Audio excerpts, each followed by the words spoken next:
Hello everyone, আসসালামু আলাইকুম।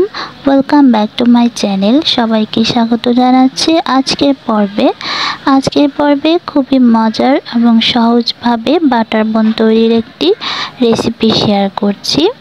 বাচ্চাদের টিফিনে বা বিকালের নাস্তায় এভাবে বাটার বন তৈরি করে নিতে পারবেন। আশা করছি রেসিপিটি আপনাদের ভালো লাগবে। বাটার বন তৈরির জন্য প্রথমে একটি শুকনো বাটিতে আমি একটি ডিম ভেঙে নিচ্ছি। এখানে ডিমের কুসুমের অংশটা আমি একটি বাটিতে তুলে নিচ্ছি। এটা আমি পরে ব্যবহার করব। তো একটা বাটিতে তুলে আমি এক সাইডে সরিয়ে রাখছি। এখন ডিমটা আমি একটু ফেটে নিচ্ছি। ডিমটা ফেটে নিয়েছি।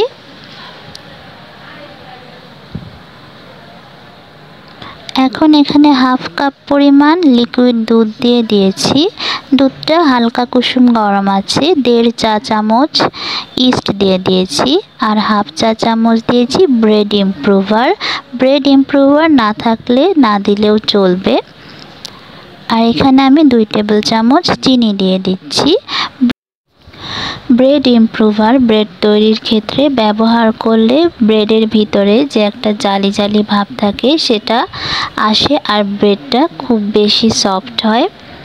তো ব্রেড ইমপ্রুভার দিয়ে সবগুলো একসাথে ভালোভাবে মিশিয়ে নিয়েছি। এখানে দিয়ে দিচ্ছি আমি 1.5 কাপ পরিমাণ ময়দা। হাফ কাপ দিয়ে আমি 3 বার দিয়েছি 1.5 কাপ, আর হাফ চা চামচ লবণ দিয়েছি। তারপর হাতের সাহায্যে ভালোভাবে মিশিয়ে নিচ্ছি। এখন আমি হাফ কাপের একটু কম পানি নিয়েছি। পানিটা একেবারে হালকা কুসুম গরম আছে। অল্প অল্প করে দিয়ে আমি একটু নরম আঠালো একটি ডো তৈরি করে নিচ্ছি। পাউরুটির জন্য ডোটা একটু নরম আর আঠালো করে তৈরি করতে হবে। যত নরম করে তৈরি করা যাবে পাউরুটি কিন্তু ততটাই সফট হবে। আর বেশি শক্ত করে ডো তৈরি করলে কিন্তু পাউরুটি শক্ত হয়ে যায়। তো ডোটা তৈরি হয়ে গিয়েছে। উপরে একটু তেল মেখে ডোটা এখন আমি রেস্টে রেখে দিব। তো আমি প্রায় 2 থেকে আড়াই ঘন্টা রেস্টে রেখেছিলাম। ডোটা ফুলে উঠেছে। ভেতর থেকে বাতাসটা বের করে আবারও আমি মথে নিচ্ছি। খুব ভালো করে ডোটা কিন্তু মথে নিতে হবে। আমি 1 টেবিল চামচ সয়াবিন তেল দিয়ে ঠিক এইভাবে 2 হাতের সাহায্যে টেবিলের উপর নিয়ে এভাবে করে আমি মথে নিচ্ছি। এই মথে নেওয়াটা খুব বেশি ইম্পর্টেন্ট পাউরুটির সফটনেসের ক্ষেত্রে। পাউরুটি যত বেশি আপনি পাউরুটির ডোটা এভাবে করে মথবেন, যতটা সময় নিয়ে পাউরুটি কিন্তু ততটাই সফট হবে। প্রায় 20 মিনিটের মতো আমি কিন্তু মথে নিয়েছি। তো পাউরুটির ডোটা একদম সফট হয়ে গেছে।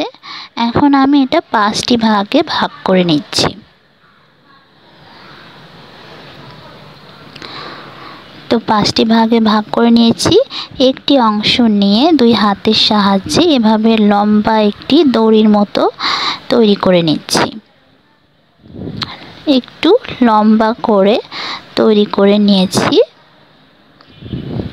একটু খেয়াল করে দেখে বুঝে নিতে হবে কিভাবে আমি কাজটা করছি।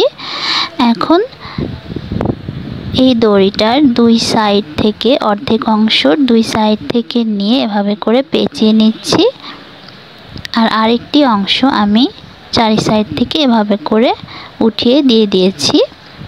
আমি আর একটা তৈরি করে দেখে দিচ্ছি। একটু খেয়াল করে দেখে নেবেন আমি কিভাবে তৈরি করছি। এটা তৈরি করা একদমই সহজ। একটু খেয়াল করে দেখলে সবাই তৈরি করতে পারবেন। তো এভাবে কিন্তু আমি সবগুলোই তৈরি করে নিচ্ছি।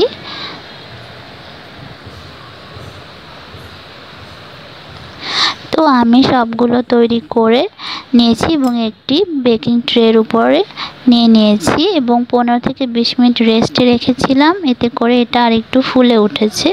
আর এখন যে ডিমের কুসুমটা রেখেছিলাম সেটা উপর দিয়ে ভালোভাবে লাগিয়ে আমি বেক করে নিয়েছি ওভেনে।